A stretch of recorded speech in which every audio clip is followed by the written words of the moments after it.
Hello guys, welcome to idyllic learning. So किसी भी programmer की प्रोग्रामिंग जर्नी स्टार्ट होती है एक क्लासिक से, हेलो वर्ल्ड, और printing hello world on screen. ये किसी भी प्रोग्रामिंग जर्नी का सबसे पहला स्टेप होता है। So let's start writing our first line of code, जिसमें हम हेलो वर्ल्ड कंसोल में प्रिंट करेंगे। सी शार्प में किसी भी चीज़ को प्रिंट करने के लिए सिंटैक्स होता है console डॉट राइट लाइन। इस फंक्शन में हम जब भी डबल कोट्स के अंदर कोई भी स्ट्रिंग प्रोवाइड करेंगे तो वो स्ट्रिंग हमको आउटपुट में डिस्प्ले होगी। फॉर एग्जांपल, यदि हम इस प्रोग्राम को रन करते हैं तो हमको आउटपुट में हेलो वर्ल्ड डिस्प्ले होना चाहिए। प्रोग्राम को रन करने के लिए हम आईडी में दिए गए रन बटन का यूज़ कर सकते हैं, या फिर हम सीधे टर्मिनल में जाकर डॉट नेट रन कमांड का यूज़ कर सकते हैं। नाउ अगर मैं डॉट रन कमांड एग्जीक्यूट करता हूँ तो हमको आउटपुट में हेलो वर्ल्ड डिस्प्ले होगा। सो हमारा फर्स्ट टास्क पूरा हुआ। बट हमारे मन में यह सवाल आ रहा होगा कि ये कंसोल क्या है, राइट लाइन क्या है, हमने इस तरीके से क्यों लिखा है, स्ट्रिंग क्या है। इन सारे सवालों का जवाब हम अपने आने वाले सेशंस में कवर करेंगे। अभी के लिए इतना समझिए। फॉर एग्जांपल, यदि मैं कंसोल में अपर केस सी की जगह लोअर केस सी का यूज़ करता हूँ तो सी शार्प कंपाइलर यानी सी शार्प का दिमाग, जो कि एक बिल्ट इन प्रोग्राम होता है और बिहाइंड द सीन्स हमारे प्रोग्राम को लगातार चेक करता रहता है, वो हमको एक एरर शो करेगा। वो एरर हम ये रेड स्क्विगली लाइन को देखकर भी पहचान सकते हैं। अगर हम अपना माउस कर्सर इसके ऊपर ले जाते हैं तो हमको एक एरर मैसेज डिस्प्ले होगा। इस एरर का मतलब है कि सी शार्प कंपाइलर इस कंसोल को नहीं पहचानता है। बट हमने लिखा तो सही है, फिर प्रॉब्लम क्या है? यहाँ पर प्रॉब्लम है अपर केस और लोअर केस सी के बीच का difference. C sharp programming language एक केस सेंसिटिव लैंग्वेज है, जिसका मतलब है कि यदि हम अपर केस सी की जगह लोअर केस सी का यूज़ करेंगे तो सी शार्प उस चीज़ को पहचान नहीं पाएगा और उसको एक अलग वर्ड की तरह इमेजिन करेगा। कभी भी हमको सी शार्प में प्रोग्रामिंग करते समय अपर केसेस और लोअर केसेस का ध्यान रखना होगा।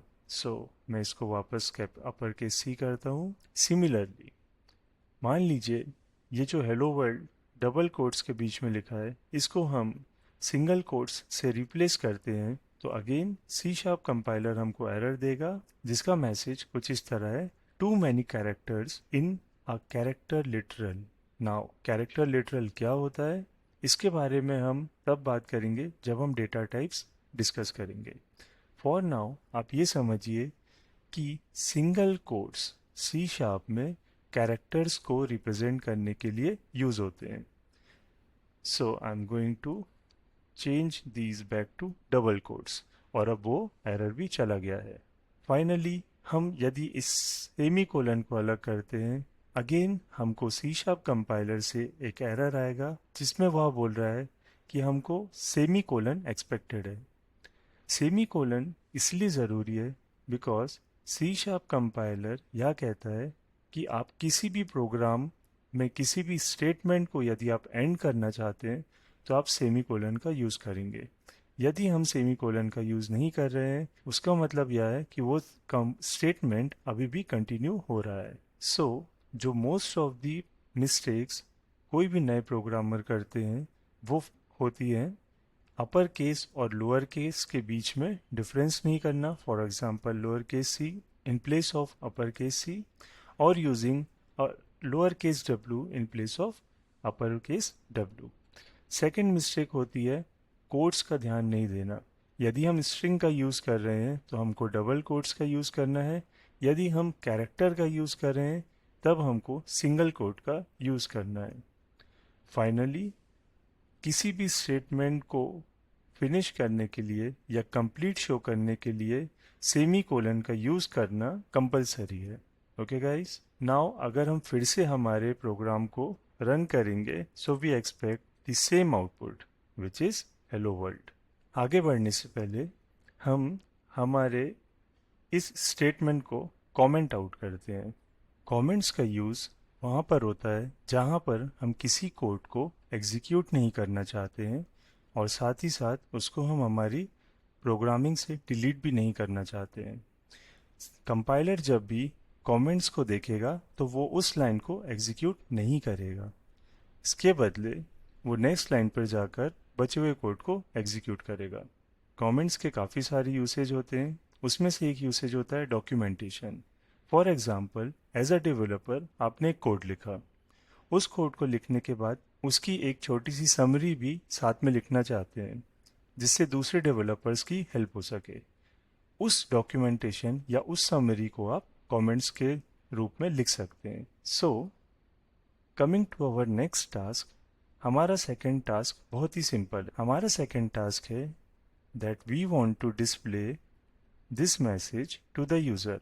हम हमारे यूज़र्स को ये पर्टिकुलर मैसेज डिस्प्ले करना चाहते हैं। हम फिर से वापस console.writeLine का यूज़ करेंगे।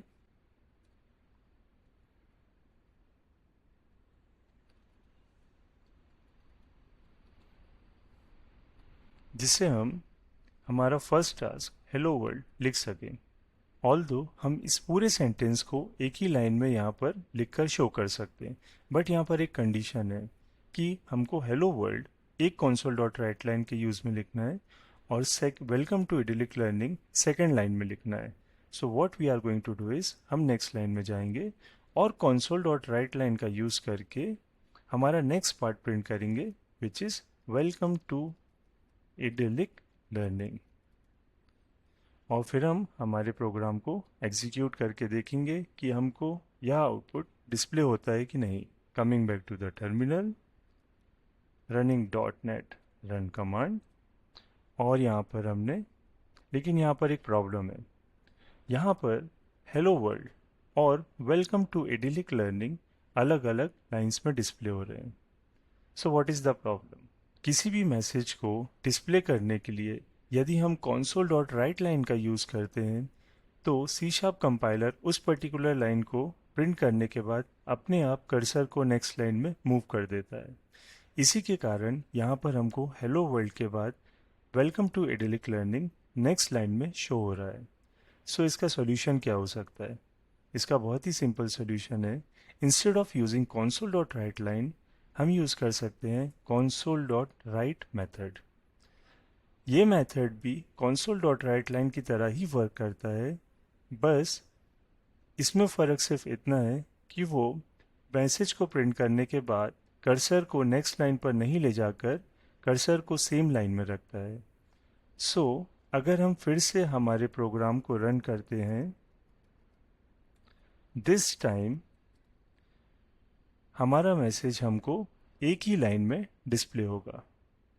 बस एक छोटी सी फॉर्मेटिंग है कि यहाँ पर एक्सक्लेमेशन और वेलकम के बीच में कोई स्पेस नहीं है, तो यहाँ पर हम इधर यहाँ पर एक स्पेस दे सकते हैं और यहाँ वेलकम से पहले हम एक स्पेस प्रिंट करा सकते हैं। So what I am going to do is I am going to give a space here. मैं यहाँ पर एक स्पेस दूंगा और फिर से कंसोल को क्लियर करने के बाद .NET रन कमांड का यूज़ करके हम हमारे प्रोग्राम को एग्जीक्यूट करेंगे और इस बार हमको हमारा मैसेज प्रॉपर फॉर्मेटिंग के साथ डिस्प्ले हो रहा है। So congratulation guys for writing your first line of code. आशा करता हूँ कि आपको ये समझ में आया होगा। Please practise this code. यदि आपको कुछ भी एरर आता है तो प्लीज़ पूछिए, and I will see you in our next session. Thank you.